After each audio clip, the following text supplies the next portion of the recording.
ரலியல்லாஹு அன்ஹு அவருடைய ஆட்சிக்கு பின்னர் இருந்த கலீஃபா யார் அப்படின்னு சொன்னா உமர் ரலியல்லாஹு அன்ஹு அவர்கள் தான். அபூ உபைதா ரலியல்லாஹு அன்ஹு அவர்களும் உமர் ரலியல்லாஹு அன்ஹு அவர்களும் ஒரு சிறந்த நண்பர்கள். இரண்டு பேரும் சிறந்த நண்பர்கள். யாரு? அபூ உபைதா ரலியல்லாஹு அன்ஹு அவர்களும் உமர் அலி அவர்களும் ஒரு சிறந்த நண்பர்களாக இருந்தாங்க. ஷாம் தேசம் வெற்றி பெற்றுச்சு. போருக்கு அப்புறம் ஷாம் தேசம் வெற்றி பெற்றுச்சு. அதனுடைய கலீஃபாவாக உமர் ரலியல்லாஹு அன்ஹு அவர்கள் ஆட்சி செஞ்சாங்க. ஆட்சி செய்யக்கூடிய அவர்கள் அந்த நேரத்துல போர் ஒன்று வரும்போது படை தளபதியாக ஒருத்தர் அறிமுகம் செஞ்சாங்க. அது யாரு அப்படின்னா அபூ உபைதா இப்னு ஜர்ராஹ் அலி, அதாவது அபூ உபைதா ரலியல்லாஹு அன்ஹு அவர்களை படை தளபதியாக நியமனம் செஞ்சாங்க. நபி ஸல்லல்லாஹு அலைஹி வஸல்லம் அவர்கள் சொன்னாங்க, அபூ உபைதா ரலியல்லாஹு அன்ஹு அவர்களை பார்த்து, இந்த உம்மத்தின் நம்பிக்கைக்குரியவர் அபூ உபைதா ரலியல்லாஹு அன்ஹு. இந்த இடத்துல அவர் ஒரு இடத்துல நபி ஸல்லல்லாஹு அலைஹி வஸல்லம் அவர்கள் சொல்லியிருப்பாரு, உமர் அலியும் அந்த இடத்துல இருப்பாரு. அப்ப அபூ உபைதா ரலியல்லாஹு அன்ஹு அவர்களை பார்த்து ரசூல் ஸல்லல்லாஹு அலைஹி வஸல்லம் அவர்கள் சொல்லியிருப்பாங்க, நம்பிக்கைக்குரியவர் அபூ உபைதா அப்படின்னு சொல்லியிருப்பாங்க. உமர் அலி வந்து ஷாமுக்கு ஒரு விசிட் போனாரு. போகும்போது அபூ உபைதா அலி அவர்களுடைய வீட்டுக்கு போனாரு. போகும்பொழுது வீடு அபூ உபைதா அலியோடைய வீடு எப்படியாக இருந்துச்சு அப்படின்னா, ஒரு பாய், ஒரே ஒரு பாய், ஒரே ஒரு தலையணி, தண்ணீர் குடம். இதுதான் படை தளபதியினுடைய வீடு. எப்படி? ஒரு பாய், ஒரே ஒரு தலையணி, ஒரு தண்ணீர் குடம், அவ்வளவுதான். இதுதான் படை தளபதியினுடைய வீடாக இருந்துச்சு. அப்படிப்பட்ட வீட்டுக்கு எவ்வளவு பெரிய கலீஃபா அவர் போவாரா? நம்ம இன்னைக்கு ஒரு படி மேல இருந்துட்டனாலே நம்ம சொந்தமா இருந்தாலே அடங்கி போறதுக்கு நமக்கு மனசு வராது. நம்ம வீடு இப்படி இருக்குப்பா, எப்படி போறது, அங்கெல்லாம் போய் எப்படி இருக்கிறது, இதை விட கேவலமான நம்ம படுத்து உருண்டிருப்போம். அதெல்லாம் நமக்கு தெரியாது, அதெல்லாம் நமக்கு கண்ணுக்கே வராது. இன்னைக்கு நம்ம இருக்கக்கூடிய சூழ்நிலையை வச்சு மனசெல்லாம் மறந்து ஒருவர்களாக அவங்க வீட்டுக்கெல்லாம் எப்படி போறது, அதெல்லாம் ஒரு வீடா அப்படின்னு கேட்கக்கூடிய அளவுக்கு நாம இன்னைக்கு இருக்கிறோம். ஆனா உமர் அலி அப்படி கிடையாது. உமர் அலி அவர்களுடைய வீட்டுக்கு போயிட்டு அழுதாரு. அபூ உபைதா, துன்யா உன்னை மாத்திடுச்சுன்னு நினைச்சேன், நீ மாறல.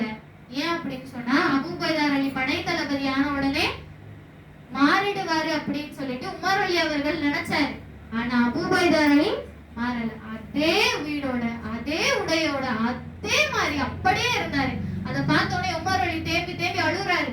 நீ மாறி இருப்பன்னு நான் நினைச்சேன் அபூ உபைதா, ஆனா நீ மாறவே இல்லை அப்படின்னு சொல்லிட்டு உமர் அலி அவர்கள் அழக்கூடியவர்களாக இருந்தாங்க. அந்த நேரத்துல இருவருடைய நட்பு இன்னுமே ஸ்ட்ராங் ஆச்சு.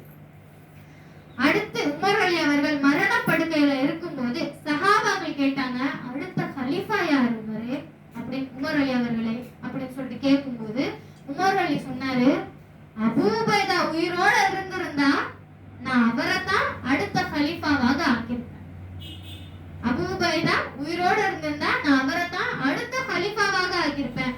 அல்லாஹ் கேட்டா, அல்லாஹ் ஏன் இவரை நீ கலீஃபாவாக்கணும் அப்படின்னு அல்லாஹ் என்னிடத்துல கேட்டிருந்தா நான் சொல்லியிருப்பேன், நபி அவர்களே அபூ உபைதாவை பார்த்து இவர் ஒரு நம்பிக்கைக்குரியவர் அப்படின்னு சொன்னாரு அப்படின்றத நான் முன் வச்சிருப்பேன் அப்படின்னு சொல்லிட்டு உமர் அலி அவர்கள் சொல்றாங்க. ஆனா உமர் அலிக்கு முன்னாடியே அபூ உபைதா அலி அவர்கள் மரணிச்சுட்டாங்க. அதனால அந்த இடத்துல மரணப்படுக்கையிலையும் தன்னுடைய நண்பரை நினைவு கூறாரு அப்படின்னா அது எவ்வளவு பெரிய விஷயம். நம்மளுடைய மரணப்படுக்கையில நமக்கு என்ன ஞாபகம் வரும்? நம்ம என்ன செஞ்சோம், நம்ம என்ன சேகரிச்சு வச்சோம், ஒண்ணுமே இல்லையே, நம்ம இன்னும் கொஞ்ச நாள் வாழ்ந்துடக்கூடாதா, இப்படியே ஒரு திடுத்திருக்கக்கூடிய அந்த நேரத்திலையும் தன்னுடைய நண்பனை பத்தி சொல்றாரு. அவரு மட்டும் அபூ உபைதா மட்டும் உயிரோட இருந்திருந்தானா அவரை தான் அடுத்த கலீஃபாவாகவே அறிமுகப்படுத்தியிருப்பேன் அப்படின்னு சொல்லிட்டு உமர் அலி அவர்கள் சொல்றாங்க. இந்த இடத்துல நம்ம தெரிஞ்சுக்க வேண்டிய ஒரு விஷயம், பதவி இருந்தாலும் நட்பு அந்த இடத்துல விலகல. பதவி இருந்தாலும் நட்பு அந்த இடத்துல விலகல. ரெண்டாவது விஷயம், அபூ உபைதா வந்து உமர் அலியை முழுசா நம்பினாரு. உமர் அலியும் அபூ உபைதா அவர்களை முழுசா நம்பினாங்க. மூன்றாவது விஷயம், இது துனியாவை மட்டும் கிடையாது. இந்த துனியாவை மட்டும் கிடையாது, இரு உலகிலையும் அவர்களுக்கு நன்மையை ஈட்டி தரக்கூடிய ஒரு நட்பாக விளங்குச்சு. இதுல நம்ம ஒண்ணு தெரிஞ்சுக்கணும், இன்னைக்கு நம்மளுடைய ஃப்ரெண்ட் ஒருத்தன் எம்எல்ஏவா இருந்தா நம்மளுடைய நம்பரே பிளாக் பண்ணிட்டு போயிடும். நாலு பேரை நம்மளை பார்த்தா, நீ என் ஃப்ரெண்டா, எங்கேயோ உன்னை பாத்துருக்க மாதிரி இருக்கு, ஆனா எங்க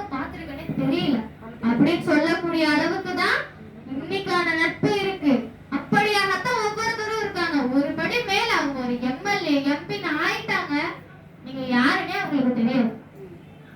அவங்க எப்படிப்பட்டவர்களாக இருக்காங்க, நீங்க யாருன்னே தெரியாதுன்னு சொல்லிட்டு போயிடுறாங்க. எப்படி ஒரு காலத்துல உயிருக்கு உயிரா தோல் மேல தோல்ல கை போட்டுக்கிட்டு ரோடு ரோடா தெரிஞ்சவனா இருப்பான். நாளைக்கு அவனை பார்த்து அவன் ஃப்ரெண்டு கிட்ட கேட்கும்போது நீ யாரு அப்படின்னு சொல்லிட்டு அவன் நம்மளே கேட்கக்கூடியவனாக இருப்பான். இல்ல உன்னை எங்கேயோ பார்த்திருக்கானா, எங்க இருந்தா ஞாபகம் வரல அப்படின்னு சொல்லக்கூடியவனாக இருப்பான்.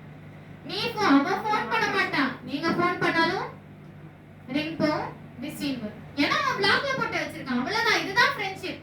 இன்னைக்கான ஃப்ரெண்ட்ஷிப் இப்படியாகத்தான் இருக்கு. இப்படிப்பட்ட ஃப்ரெண்ட்ஷிப்பை தான் நம்ம தேடி தேடி போகக்கூடியவர்களாக இருக்கிறோம்.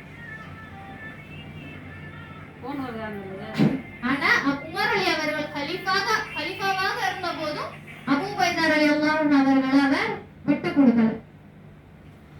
கடைசியாக ரசூலுல்லாஹி அலைஹி வஸல்லம் அவர்கள் சொன்ன மாதிரி, யா அல்லாஹ், உன்னை நேசிப்பவனுடைய அன்பை எனக்கு தான், உன்னை நேசிப்பவனுடைய நேசத்தை எனக்கு தான்ற துஆவை முன்வச்சு கடைசியாக ஒரு விஷயத்தை ஒரே ஒரு எக்ஸாம்பிள் சொல்லி முடிக்கிறேன். ஒரு கறி இருக்குல்ல, எரிஞ்சா எவ்வளவு நேரத்துக்கு எரியும்? இந்த பிரியாணிக்கெல்லாம் பத்த வைக்கும் போது ஒரு கறி நெருப்புல பத்த வைப்போம்ல, ஒரு கறியை ஒரே ஒரு கட்டை எரிய வச்சோம் அப்படின்னா 1 நிமிஷம் 2 நிமிஷம் எரியும், அவ்வளவுதான். அந்த இடத்துல ஒரு 10 கட்டையை நம்ம சேர்த்து எரிய வச்சோம்னா அது ரொம்ப நேரத்துக்கு நிலைக்கும். அப்படியாகத்தான் நம்மளுடைய ஈமான் எரியக்கூடியதாக இருக்கணும். நம்மளுடைய ஒரே ஒருத்தர் இடத்துல இருக்கிற ஒரு ஈமான் இருந்துச்சுன்னா நம்மளால அதை பரிசுத்தப்படுத்தவே முடியாது. இதுவே ஒரு 10 பேர் இடத்துல அந்த ஈமான் இருந்து அவங்க அத்தனை பேர் மத்தியிலும் நம்மளுடைய நட்பு இருந்துச்சுன்னா அந்த இடத்துல நம்மளுடைய ஈமானை நம்ம பரிசுத்தப்படுத்திக்க முடியும். புதுசா நம்மளுடைய அமல்களை அதிகப்படுத்திக்க முடியும். நம்மளுடைய வாழ்க்கைய நல்லபடியா நம்மள கொண்டு போக முடியும். மறுமையிலும் அதனுடைய பலன் நமக்கு நிலைச்சிருக்கக்கூடியதாக இருக்கும். அதனால ஒரு விஷயத்தை நம்ம ஞாபகம் வச்சுக்கணும், நண்பா அப்படின்றவன் சொர்க்கத்தோட டிக்கெட்டா இருக்கணும். சரியான ஆளை தேர்ந்தெடுக்கக்கூடியவனாக இருக்கணும். அதை விட்டு நரகத்தோட ஆணிவரா இருக்கக்கூடாது. அதை மட்டும் நம்ம விளங்கணும். இன்ஷா அல்லாஹ் அப்படிப்பட்ட ஒரு நண்பர்களை இந்த உலகத்திலையும் மறுமையிலும் இரு உலகங்களையும் நமக்கு நன்மையை ஈட்டி கொடுக்கக்கூடிய ஒரு நண்பனை உங்களுக்கும் எனக்கும் அல்லாஹ் ஆக்கி தரக்கூடியவனாக இருப்பான் அப்படின்றத முன் வச்சுட்டு கடைசியா ரசூல் ஸல்லல்லாஹு அலைஹி வஸல்லம் அவர்கள் ஒரு விஷயத்தை முன் வச்சிருப்பாங்க. இந்த நட்பினுடைய நோக்கம் என்ன அப்படின்னு சொன்னா, ஒரு முஸ்லிம் தனது நண்பனை இவ்வுலக நலனுக்காக மட்டும் நேசிக்காமல், எப்படி இவ்வுலக நலனுக்காக மட்டும் நேசிக்காமல் மறுமையின் வெற்றிக்காகவும் இறைவனின் திருப்திக்காகவும் நேசிக்க வேண்டும். நற்பண்புகள் நிறைந்த தோழமை இரு உலகிலும் கொடுக்க வேண்டும்.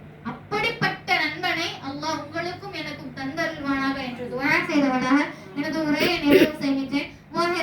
அல்ஹம்துலில்லாஹி ரப்பில் ஆலமீன். அஸ்ஸலாமு அலைக்கும் வரஹ்மத்துல்லாஹி வபரகாத்துஹு. வலைக்கும் சலாம் வரஹ்மத்துல்லாஹி வபரகாத்துஹு.